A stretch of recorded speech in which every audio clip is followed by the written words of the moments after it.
If I had to restart my money journey over today, there are a few things I would do very differently. And if you are in your 20s, 30s, even 40s trying to build real wealth and create financial freedom for yourself, this video is for you because I'm going to walk you through some things that I wish I would have done, as well as some wins, because most of us actually weren't taught about wealth and creating financial freedom. But we're going to learn today together on this video. So if you're new here, hey girl, hey, my name is Joshlyn and I am a money coach and founder of Maximize Money, where I teach women how to invest their first $100 in the stock market and grow their money with confidence. And as I mentioned, today's video is about taking a step back in time to make sure that we're setting up our money properly in the right way. So the first thing I would do is get financial clarity about the life that I want to live and make sure that I understand how money works. Essentially, that's your income versus your expenses, understanding what's coming in versus what's coming out. And that means tracking your spending, okay? A lot of us don't like to do that. We just swipe or no swiping, we Apple Pay, tapping and all the things. And you don't even go back to look back on what you actually spent, after a weekend, after a night out. And you likely spend more than you realize, which means that you likely have more money than you think you do. So financial awareness is key, y'all. Like, before you start investing, before you take some of these big wealth moves, like, you have to get clear at a foundational level with like what your money is doing, what's coming in, what's going out, and what your trends are like. If you spend $50 every month on gas, but 1 month you spend $100, like, just understanding where that came from and how to track it is key. And I have a whole free spending plan template, baby, that's linked in the description. Grab that. I even use it. Like, I've had this thing for 2 years. I still use it like I made it yesterday, okay? So that is free to download in the description. Get serious about tracking your money. You can't make no real moves if you don't even know what's going on with your money. And you see a lot of these celebrities and artists losing out on thousands and thousands of their dollars and going broke because they don't track their money either, So I don't care if you're making buku money or just $10 an hour, track it all, okay? That's how God blesses us with more moving forward. The second thing I would do is prioritize paying off high interest debt. So we all have a little bit of debt, okay? Some of it's mortgages, some of it's car notes, some of it's student loans, some of it's credit card debt. But I've emphasized high interest debt because that is the debt that's taking a lot of your money. The high interest debt is the debt that has interest rates of like 10% and beyond. So that can be some private student loans, that can be credit cards. These credit card APRs are 29%, 24%. And you just paying the minimum balance on those things means nothing, okay? As someone who's paid off over $80,000 in debt, I'm here to remind you the minimum balances, baby, ain't doing nothing but making you pay more over time, okay? I used to always say, I'm gonna die with my debt, until that debt stopped me from buying a house. That debt ate up a lot of my money because I could have been using that money to invest and save, And so I want you to get serious about paying off the high interest debt. That may not be your student loans. If you have public loans, maybe an interest rate of like 6%, 7%, maybe that's not for you. You can create your own strategy, but for a lot of this other high interest debt, these car notes, these credit cards, we got to get serious about paying those off because that interest is working against you and you end up owing more over time by not paying attention to it. So that would be something I would have prioritized a lot sooner. Once I got like my first big girl job, I waited until I tried to buy a house and it hit me. My debt to income ratio was jacked up, which is essentially your debt versus your income. And that score they give you is based on how qualified you are to buy a home. And I don't even remember what my first one was, but it wasn't good, okay? So I had to sit down, okay? Pay down my debt, pay it off, okay? So the only debt that I have now, I paid off my car, I paid off my credit card, I paid off my student loans. The only debt I have is my house, and it's going to take a while to pay that off. Unless God blesses me in mysterious ways, I don't mind paying that debt, okay? The next thing I would do is build my emergency starter fund or my starter emergency fund sooner. Again, this is something I didn't get serious about until I got laid off for the first time in 2020. After that, I said, God, listen, I'm sorry. I'm sorry for not doing what I was supposed to do with my money. The 2025 version of me was being prepared from 2021 to 2025 because I got laid off again last year in November from corporate America again. Different job, but I was a good steward. That's when I really got serious. I had a high yield savings account which is my favorite account to save in. Essentially, it pays you to save. Don't be expecting $10,000 and stuff in there if you only got $2 in there.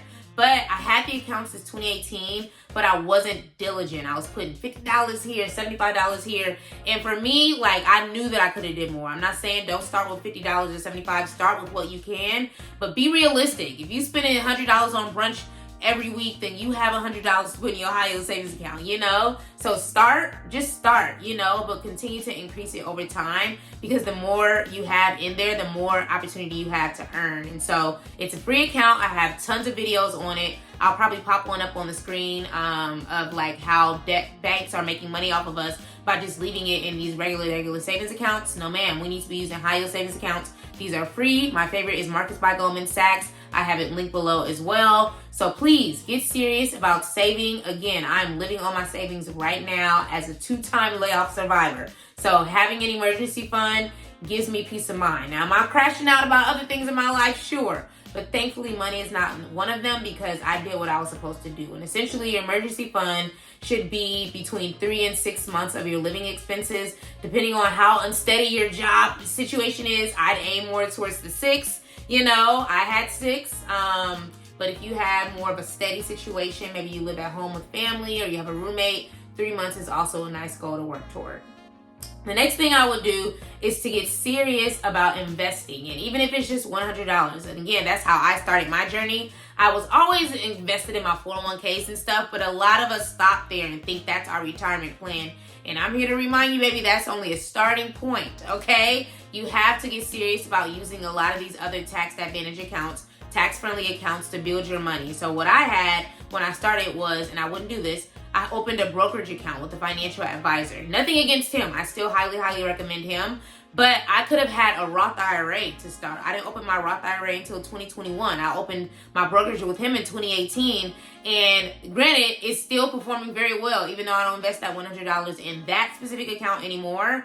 I would have just started with tax-friendly accounts. A brokerage account is the most taxed investment account you can have versus a Roth IRA, a traditional IRA, even an HSA, a health savings account.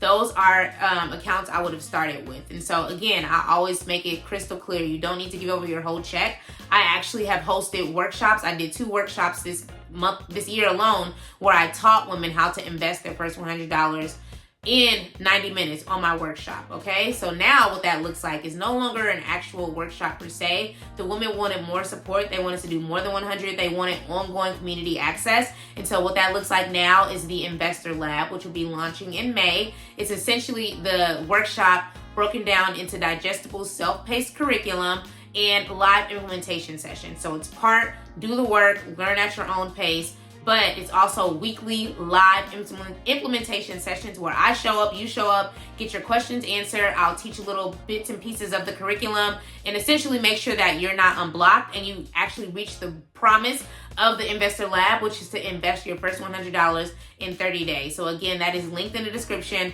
I'm offering a wait list now, okay? Get on the wait list to get special founder members pricing. It's the lowest you'll ever see it again. But again, a lot of us talk about investing, but we get scared. We don't know where to start. We don't want to lose money. We don't want to use the wrong accounts. A lot of these accounts y'all don't even know about. So I'm just so passionate about breaking it down, giving you that clear starting point, giving you the step-by-step process that you've been looking for or didn't even know that you needed. That's inside the Investor Lab. And it's not just you, it's a community of like-minded women that want the same wins and the same outcome and the same financial freedom that you want. So again, if I can tell you anything, I would say to start small and stay consistent when it comes to investing so that your money can make money for you, okay? We're talking compounding interest, which is your interest earning interest on its interest.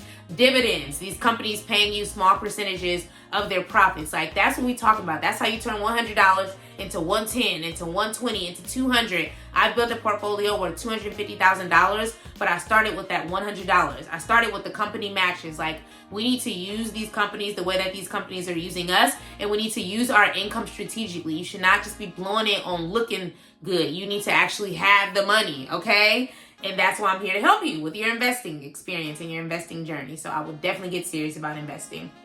And keep it simple. You know, one account, index funds, ETFs, exchange traded funds. Like, we're not doing complicated things. We're beginners. A lot of us haven't even invested our first $100, which is why I exist. I'm here to make it simple for you. So keep it simple.